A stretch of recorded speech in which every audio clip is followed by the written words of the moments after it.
Hey, Jeff, it's Frankie Ballard. How you doing, sir? Doing good, Frankie. You know, Sunshine and Whiskey's like my favorite song on the bowl. Oh, thanks, man. I appreciate that. You're pretty well healed up from your stage incident that happened in Texas? Oh, no, the stage dive gone wrong.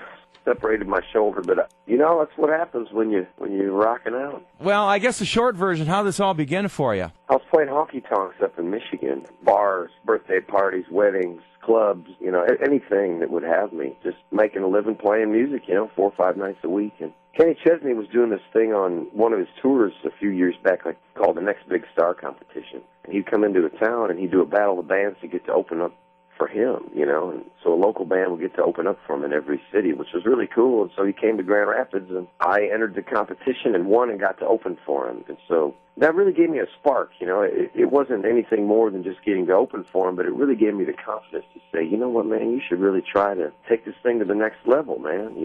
Maybe you should go down to Nashville and see if you got what it takes. So I started making trips down after that, and the rest is history. But that was really a turning point for me. I was just watching the video on YouTube of Sunshine and Whiskey. Oh, cool. I bet you had fun making that video. It was a lot of fun, man. I got to drive that sweet Porsche and kiss on that pretty girl. It was a nice day at the office, man. She was an actress, and we got comfortable real quick. I mean, Hell of a Life was a huge hit, too. Yeah, it sure was. It did great for us. It was the first single off the Sunshine and Whiskey album, and my first #1, man. So that was really incredible, that journey, being able to celebrate. Yeah, it's hard to imagine when you're a kid, or even when I first started, that I would ever have the #1 song in the country and then do it twice and hopefully do it more. It just is really some, people say, well, it must be a dream come true. And I say, well, so to speak, but, those are dreams I never even dreamed of. So things are coming true that I never even imagined, I'm trying to figure out what's going on with your touring. You're doing some solo dates, and then there's the Florida-Georgia line thing, right? Yeah, there's a lot of different stuff going on. The Florida-Georgia line tour is the main thing.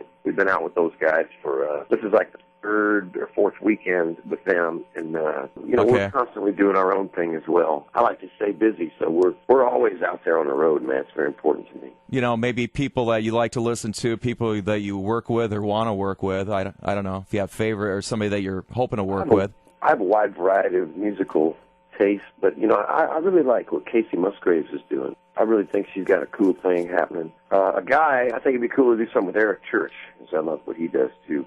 So either of those. We're certainly playing a lot of your music on 95.3 The Bull, between Sunshine and Whiskey, Hell of Life, and your new song, Young and Crazy. My man. Man, you're taking care of me up there. Okay, besides the touring, anything else, a big scope, big scale that you have lined up yet this year? Already beginning work on a new album, so that's kind of exciting to talk about.